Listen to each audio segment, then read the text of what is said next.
Thank you very much, Mr. Chairman. I thank the Commission for arranging this special session. I thank you for helping us to find a way to meet the nation's need to learn all that we can about the September 11th attacks while preserving important constitutional principles. The Commission and those who appear before it have a vital charge. We owe it to those that we lost and to their loved ones and to our country to learn all that we can about that tragic day and the events that led to it. Many of the families of the victims are here today, and I want to thank them for their contributions to this Commission's work. The terrorist threat to our nation did not emerge on September 11th, 2001. Long before that day, radical, freedom-hating terrorists declared war on America and on the civilized world.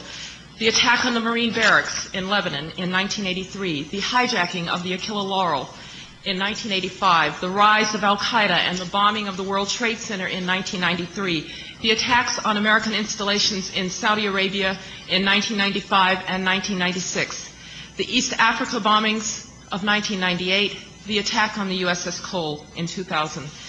These and other atrocities were part of a sustained, systematic campaign to spread devastation and chaos and to murder innocent Americans. The terrorists were at war with us, but we were not yet at war with them. For more than 20 years, the terrorist threat gathered, and America's response across several administrations of both parties was insufficient. Historically, democratic societies have been slow to react to gathering threats, tending instead to wait to confront threats until they are too dangerous to ignore or until it is too late.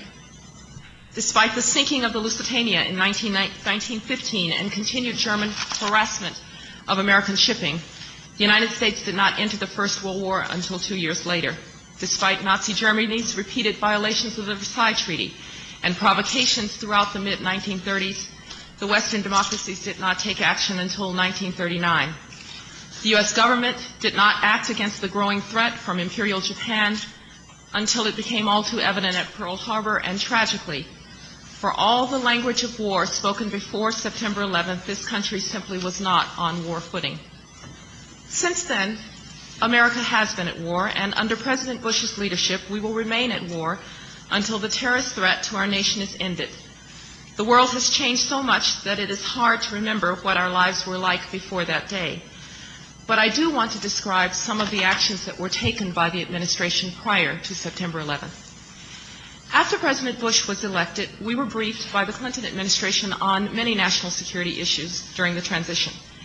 The President-elect and I were briefed by George Tenet on terrorism and on the Al-Qaeda network. Members of Sandy Berger's NSC staff briefed me along with other members of the National Security Team on counterterrorism and Al-Qaeda.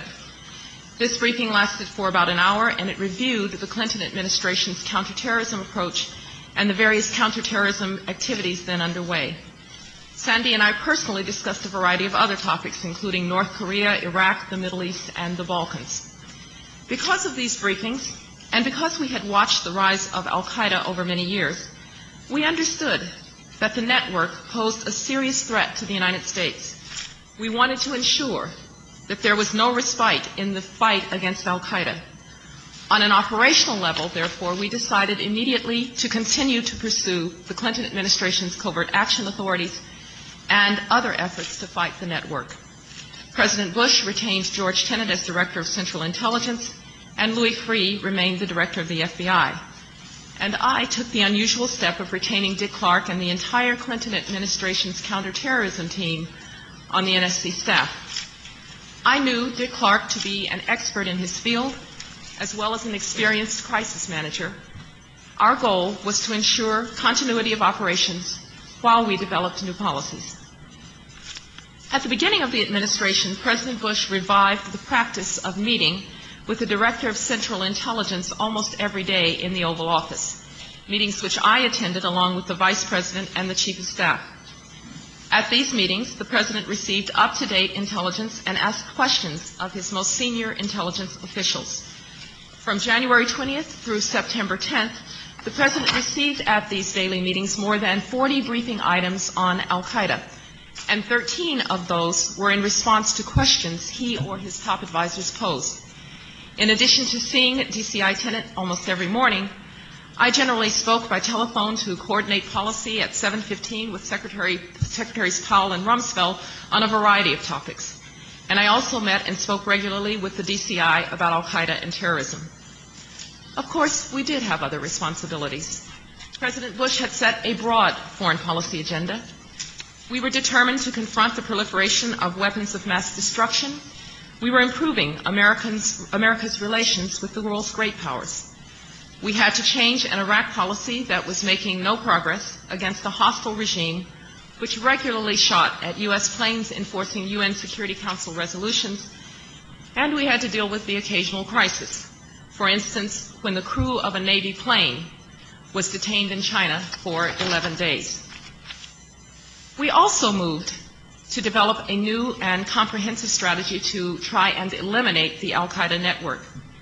President Bush understood the threat, and he understood its importance.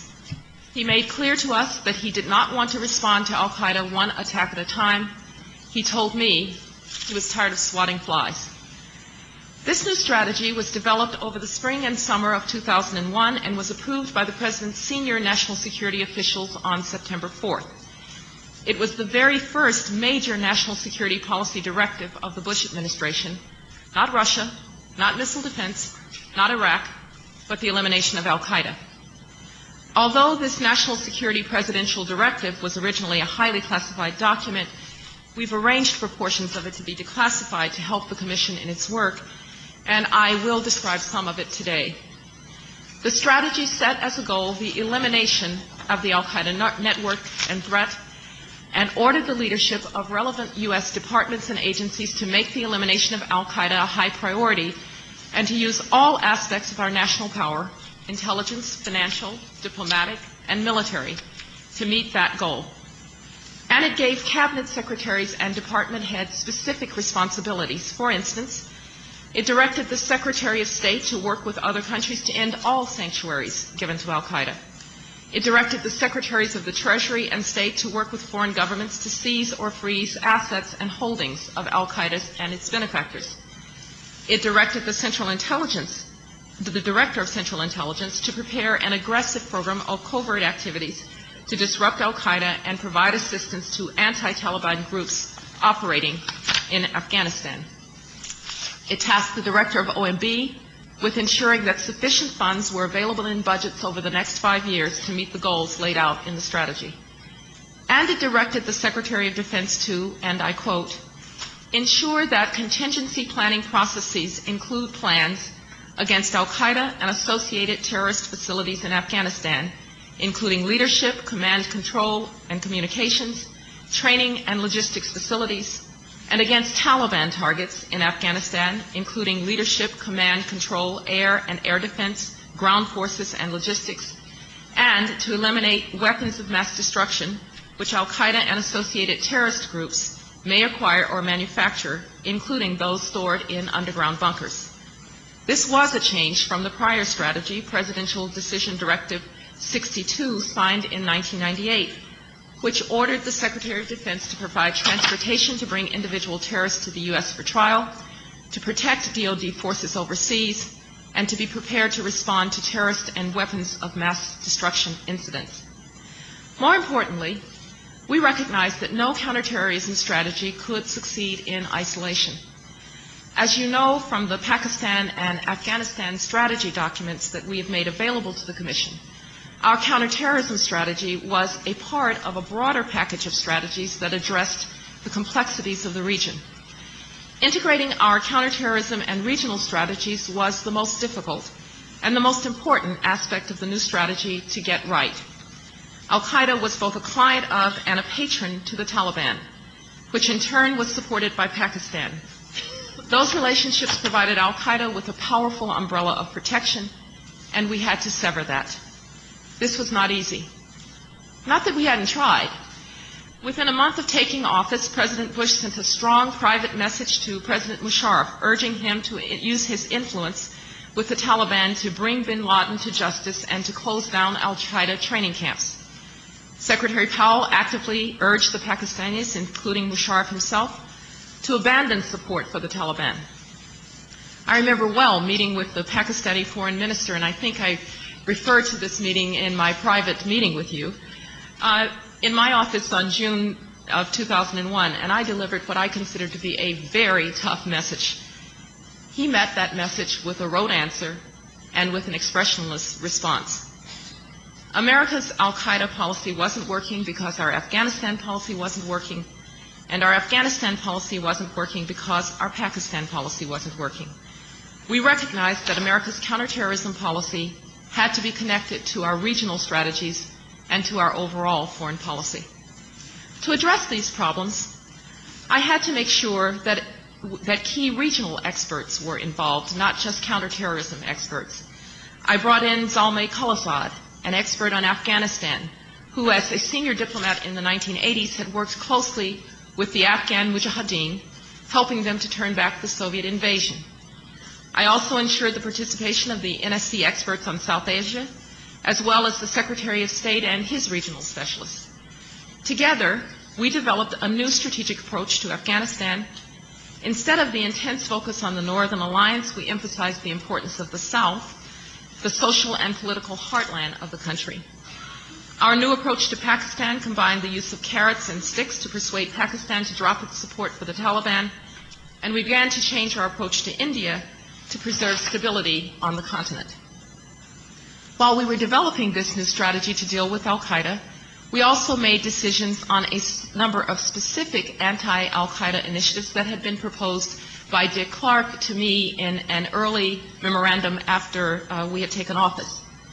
Many of these ideas had been deferred by the last administration, and some had been on the table since 1998. We increased counterterrorism assistance to Uzbekistan. We bolstered the Treasury Department's activities to track and seize terrorist assets. We increased funding for counterterrorism activities across several agencies, and we moved to armed predator unmanned surveillance vehicles for action against al-Qaeda. When threat reporting increased during the spring and summer of 2001, we moved the U.S. government at all levels to a high state of alert and activity. Let me clear up any confusion about the relationship between the development of our new strategy and the actions that we took to respond to the threats of the summer. Policy development and crisis management require different approaches. Throughout this period, we did both simultaneously. For the essential crisis management task, we depended on the Counterterrorism Security Group, chaired by Dick Clark, to be the interagency nerve center. The CSG consisted of senior counterterrorism experts from the CIA, the FBI, the Department of Justice, the Defense Department, including the Joint Chiefs of Staff, the State Department, and the Secret Service. The CSG had met regularly for many years, and its members had worked through numerous periods of heightened threat activity. As threat information increased, the CSG met more frequently, sometimes daily, to review and analyze the threat reporting and to coordinate actions in response. CSG members also had ready access to their cabinet secretaries and could raise any concerns that they had at the highest levels. The threat reporting that we received in the spring and summer of 2001 was not specific as to time, nor place, nor manner of attack. Almost all of the reports focused on al-Qaeda activities outside the United States, especially in the Middle East and in North Africa. In fact, the information that was specific enough to be actionable referred to terrorist operations overseas. Most often, though, the threat reporting was frustratingly vague. Let me read you some of the actual chatter that was picked up in that spring and summer. Unbelievable news coming in weeks, said one. Big event. There will be a very, very, very, very big uproar. There will be attacks in the near future. Troubling, yes. But they don't tell us when, they don't tell us where, they don't tell us who, and they don't tell us how. In this context, I want to address in some detail one of the briefing items that we did receive, since its content has been frequently mischaracterized. On August 6, 2001, the President's intelligence briefing included a response to questions that he had earlier raised about any al-Qaeda intentions to strike our homeland. The briefing team reviewed past intelligence reporting, mostly dating from the 1990s, regarding possible al-Qaeda plans to attack inside the United States. It referred to uncorroborated reporting that from 1998 that a terrorist might attempt to hijack a U.S. aircraft in an attempt to blackmail the government into releasing U.S.-held terrorists who had participated in the 1993 World Trade Center bombing. This briefing item was not prompted by any specific threat information, and it did not raise the possibility that terrorists might use airplanes as missiles. Despite the fact that the vast majority of threat information we received was focused overseas, I was concerned about possible threats inside the United States, and on July 5th, Chief of Staff Andy Card and I met with Dick Clark, and I asked Dick to make sure that domestic agencies were aware of the heightened threat period and were taking appropriate steps to respond, even though we did not have specific threats to the homeland. Later that same day, Clark convened a special meeting of his CSG, as well as representatives from the FAA, the INS, Customs, and the Coast Guard. At that meeting, these agencies were asked to take additional measures to increase security and surveillance. Throughout the period of heightened threat information, we worked hard on multiple fronts to detect, protect against, and disrupt any terrorist plans or operations that might lead to an attack. For instance, the Department of Defense issued at least 5 urgent warnings to U.S. military forces that al-Qaeda might be planning a near-term attack, and placed our military forces in certain regions on heightened alert. The State Department issued at least 4 urgent security advisors and public worldwide cautions on terrorist threats, enhanced security measures at certain embassies, and warned the Taliban that they would be held responsible for any al-Qaeda attack on U.S. interests. The FBI issued at least 3 nationwide warnings to federal, state, and law enforcement agencies, and specifically stated that although the vast majority of the information indicated overseas targets, attacks against the homeland could not be ruled out. The FBI tasked all 56 of its U.S. field offices to increase surveillance of known suspect terrorists and to reach out to known informants who might have information on terrorist activities. The FAA issued at least 5 civil aviation security information circulars to all U.S. airlines and airport security personnel, including specific warnings about the possibility of hijacking. The CIA worked around the clock to disrupt threats worldwide. Agency officials launched a wide-ranging disruption effort against al-Qaeda in more than 20 countries. And during this period, the Vice President, the Director, Director-Tenant, and members of my staff called senior foreign officials requesting that they increase their intelligence assistance and report to us any relevant threat information. This is a brief sample of our intense activity in the high threat period of the summer of 2001. Yet, as your hearings have shown, there was no silver bullet that could have prevented the 9/11 attacks. In hindsight, if anything might have helped stop 9/11, it would have been better information about threats inside the United States, something made very difficult by structural and legal impediments that prevented the collection and sharing of information by our law enforcement and intelligence agencies. So the attacks came.